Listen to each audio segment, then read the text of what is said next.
Hello students, आज हम पढ़ेंगे बिहारी जी के बारे में। बिहारी के दोहे। बिहारी जी जो थे, ये एकमात्र ऐसे कवि थे जिन्हें एक दोहे के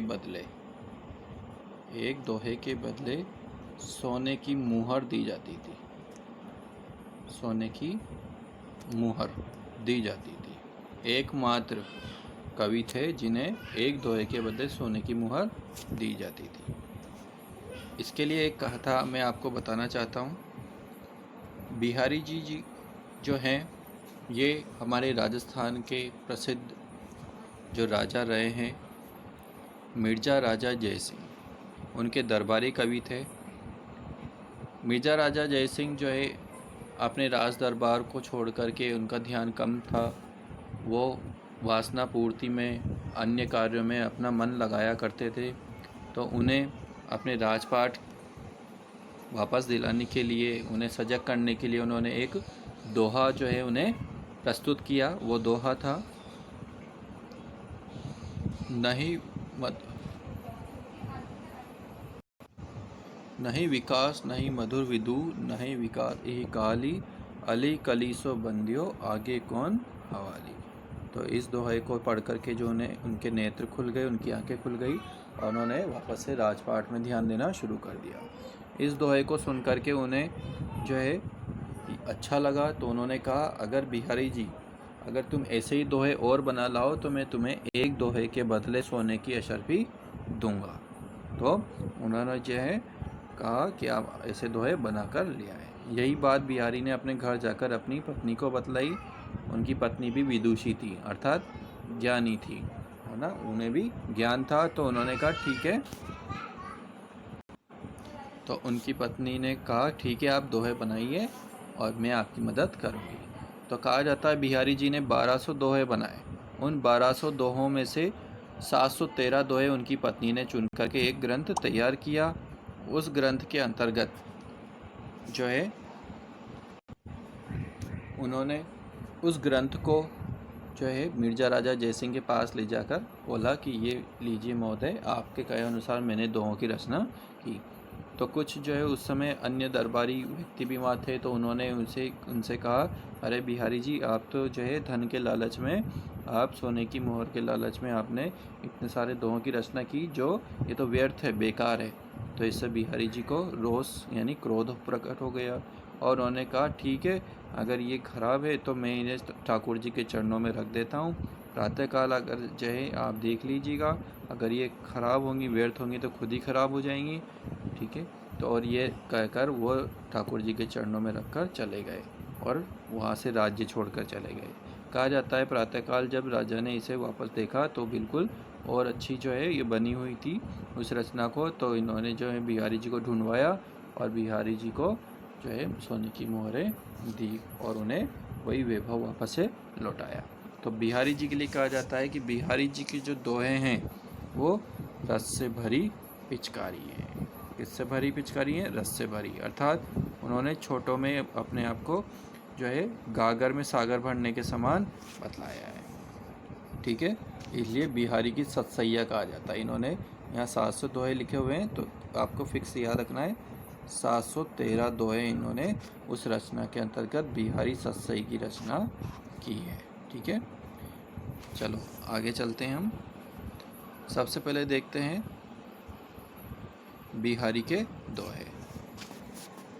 पहला वाला दोहा है,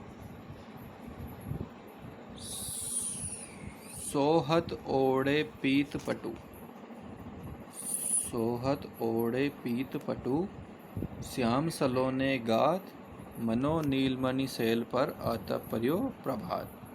अर्थात कृष्ण के यहाँ रूप सौंदर्य का वर्णन करते हुए बिहारी जी कह रहे हैं कि सोहत ओढ़े पीत पटु, अर्थात सोहत यानी शोभा पाते हैं, सुंदर लगते हैं।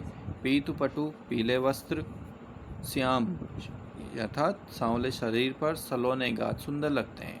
अर्थात श्री कृष्ण का हम रूप सौंदर्य का वर्णन करें तो श्री कृष्ण सांवले हैं, उन्होंने पीले वस्त्र धारण किए हुए हैं। उन पीले वस्त्रों को जो धारण किए हुए हैं तो उनका शरीर जो है बहुत ही सुशोभित यानी सुंदर लग रहा है।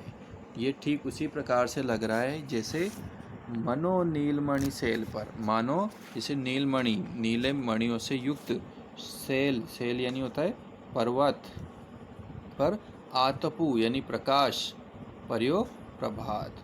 आतपु यानी क्या होता है, यानी प्रकाश, पर्यो प्रभात, अर्थात जब सूर्योदय होता है तो उसकी पहली किरण जब पड़ती है तो नीले पर्वत पर जो है सूर्य की किरणें पड़ती हैं, तो जो छटा जो आभा प्रकट होती है वो ऐसा लगता है जैसे कोई नीले पर्वत पर जो है वो प्रभात की किरणें प्रकाश फैला रही हैं, और वह बहुत ही सुंदर लग रहा है। ये किस प्रकार से लग रहा है, जैसे श्री कृष्ण ने जो वस्त्र धारण किए हुए हैं, सांवले शरीर पर पीले वस्त्र धारण किए हुए हैं, जिससे उनकी शरीर की शोभा बहुत ही सुंदर लग रही है। सेकंड वाला दोहा देखते हैं हम। कहलाने एकत बसत अहि मयूर मृग बाग, कहलाने एकत बसत अहि मयूर मृग बाग, जगत तपोवन सो कियो दीरग दाग निदाग। तो देखो, कहलाने एकत बसत यानी यहाँ पर जो है ग्रीष्म ऋतु का वर्णन किया है। ग्रीष्म यानी क्या होता है, गर्मी। ग्रीष्म यानी क्या होता है, गर्मी। तो गर्मी की ऋतु आप देखते हैं कि जो है गर्मी में कितनी भयंकर गर्मी होती है, प्रचंड गर्मी होती है, तो उस समय ये दिखाया गया है।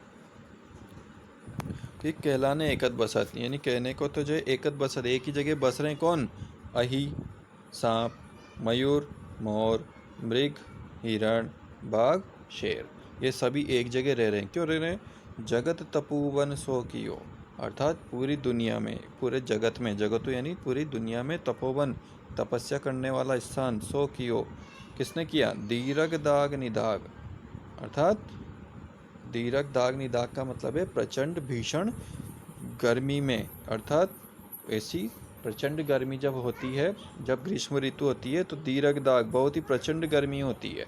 तो उससे क्या हुआ, ये जितने भी हैं वो कौन कौन, अहि यानी सर्प, मोर, हिरण, शेर, ये सभी आपस में शत्रुता भुला करके सभी एक ही जगह पर निवास कर रहे हैं, क्योंकि बहुत भयंकर भीषण गर्मी पड़ रही है, जिसके कारण कि ये क्या है, ये आपस में मिल करके पूरे रह रहे हैं।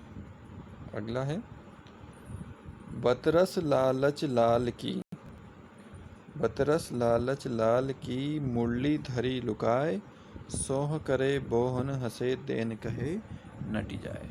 देखो, यहाँ पर जो है इस दोहे में कृष्ण से बातें करने की लालच में एक गोपी जो है कृष्ण की बांसुरी छिपा लेती है, और उन बातों का लालच प्राप्त करने के लिए, उनसे बातें करने के लिए वो क्या करती है, मुरली को छुपा लेती है। तो यहाँ वही कहा गया है कि बतरस लालच लाल की, अर्थात बातों का आनंद प्राप्त करने के लिए, लाल की अर्थात श्री कृष्ण की, लाल यानी होता है श्री कृष्ण, श्री कृष्ण, ठीक है। मुरली धरी लुकाए, मुरली को जो धारण किए वो लुकाई यानी छिपाना, लुकाई का मतलब क्या है, लुकाई का मतलब होता है छिपाना, ठीक है। सोह करे भौन से, अब जो है वो सो यानी होता है सौगंध खाना, कि मैं सौगंध खाती हूँ। अरे भौन से, लेकिन जो है उसकी जो भौं हैं, भ्रुकुटियाँ जो हमारे आँख के ऊपर, पुतलियों के ऊपर होती हैं, तो उन भौं से उसे जो है कृष्ण को ऐसा लगता है कि वो हंस रही हैं। तो उन्हें पता चल जाता है कि ये मुरली जो है छुपाई है, किसने छुपाई है, वो गोपी ने छुपाई है। तो जो है वो समझ जाते हैं कि ये मुरली जो है गोपी ने छुपाई है, तो वो मुझसे कहते हैं कि लाओ मेरी मुरली दो, लेकिन देन कहे, देने के लिए कहते हैं, बट लेकिन नटी जाए, लेकिन गोपी क्या करती है, मना कर देती हैं कि मेरे पास कोई मुरली नहीं है। क्यों, क्योंकि वो बतरस लालच लाल की, अर्थात वो श्री कृष्ण से क्या करना चाहती हैं, बातें करना चाहती हैं, ताकि उन्हें आनंद प्राप्त हो। ठीक है, क्या प्राप्त हो, आनंद प्राप्त हो। चलो अगला देखते हैं। कहत नटत रिजत खिजत, मिलत खिलत लजियात।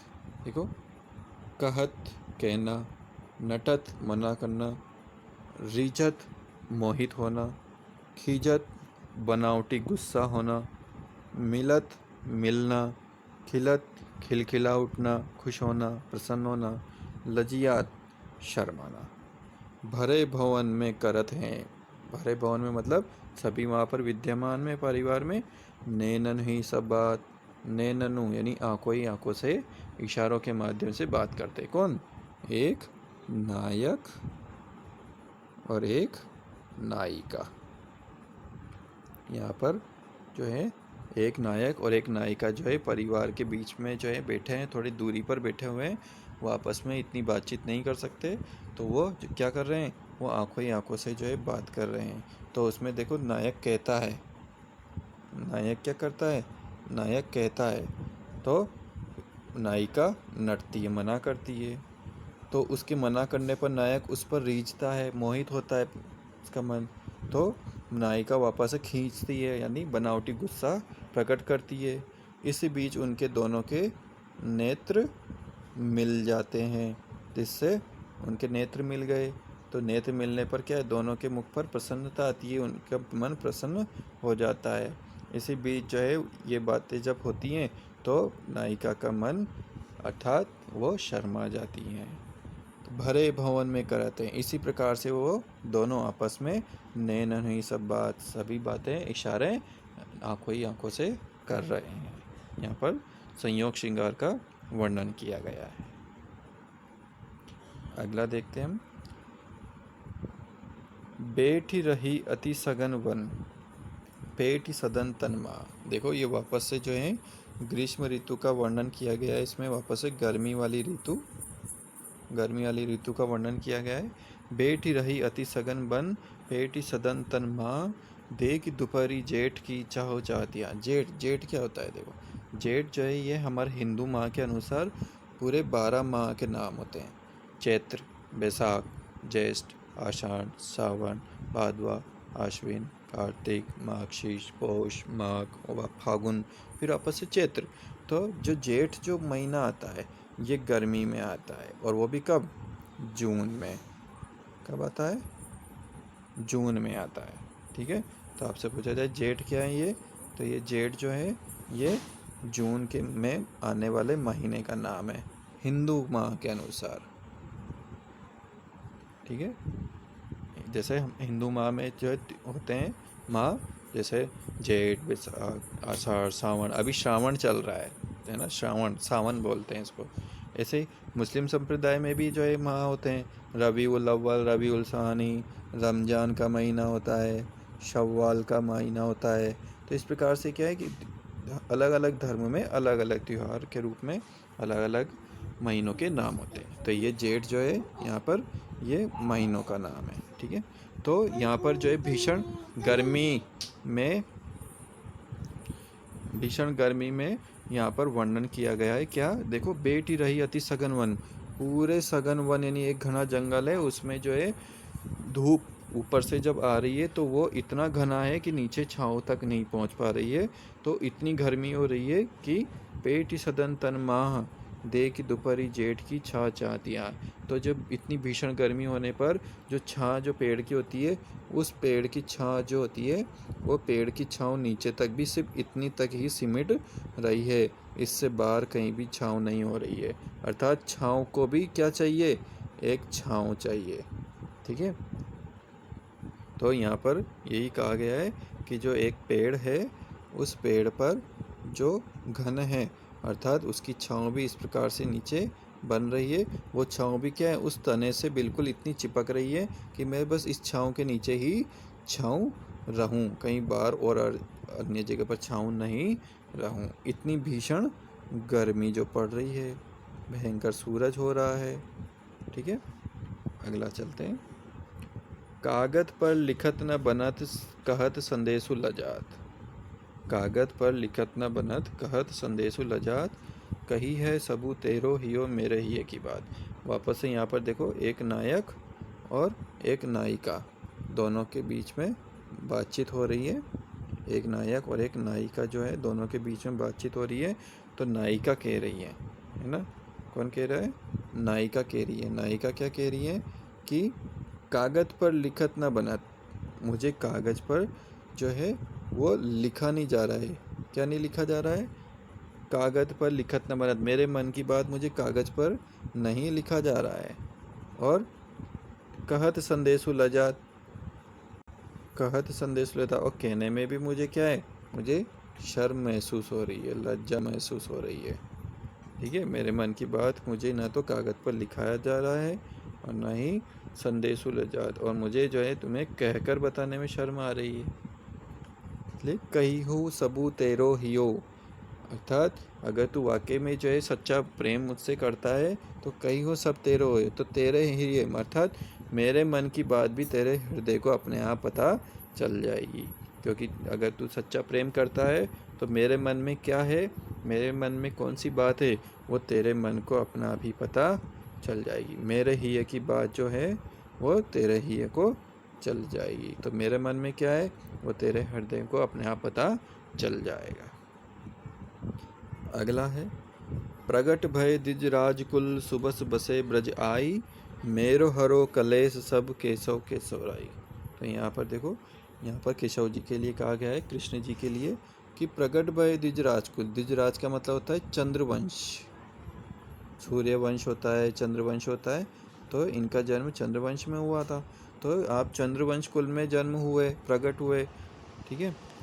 सुबस बसे ब्रज आई, सुबस सुबह से नहीं, अपनी इच्छा से बसे, यानी बसे कहाँ, ब्रज में आकर के, अपनी इच्छा से आप ब्रज में आकर बस गए। मेरो हरो कलेश सब, मेरे सभी दुखों को आप हर लीजिए, मेरे सभी दुखों को हरो यानी दूर कर दीजिए। केशव है कृष्ण, केशव राय, ये आपसे केशव राय, यहाँ पर बिहारी जी के पिताजी का नाम है केशव राय, तो ये केशव राय जी के लिए कहा गया है कि मैं केशव राय जी के पुत्र का, वो कह रहे हैं कि केशव राय जी के पुत्र अर्थात बिहारी, यानी मेरे सारे कलेश आप हर लीजिए। किससे कह रहे हैं, केशव से कह रहे हैं। केशव का मतलब यहाँ पर कृष्ण से ही है, और केशव राय ये बिहारी जी के पिता हैं। ठीक है, तो बिहारी जो है केशव राय जी के पुत्र बिहारी, इनके सारे कलेशों को हर लीजिए। आगे देखिए अंतिम, जप माला छापे तिलक, सरे न एको काम, मन काचे नाचे वृथा साँचे राचे राम। तो देखो यहाँ पर कहा गया है कि जप माला, हमें जो है माला जपते रहते हैं।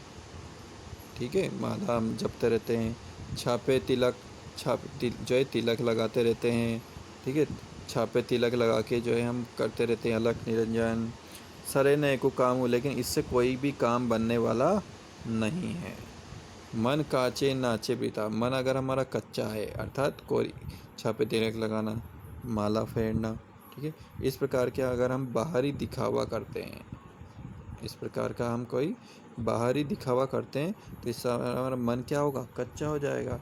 कहते हैं ना कान का कच्चा होना, ऐसे मन भी हमारा कच्चा हो जाएगा। तो क्या होगा, वृथा, हमारे मन की वृथा को जो है वो ईश्वर नहीं सुन पाएंगे। इसीलिए जो है साचे राचे रामो, अर्थात हमें सच्चे मन से श्री राम जी का अर्थात ईश्वर का बखान करना चाहिए। सच्चे मन से जो अगर ईश्वर का ध्यान करे तो उसे ईश्वर अवश्य मिलते हैं। बल्कि जपमाला, छापे तिलक, बाहरी दिखावा अगर करोगे तो ईश्वर की प्राप्ति नहीं होगी। इसलिए आपको ध्यान रखना है कि हमें सच्चे मन से ईश्वर का आराधना करनी चाहिए, केवल दुख में नहीं बल्कि सुख में। सुख में सबसे ज़्यादा करेंगे तो दुख वैसे ही नहीं होगा। ठीक है, इसलिए अब आपको इसका पूरे दोहों का अभ्यास, भावार्थ का अभ्यास करना है।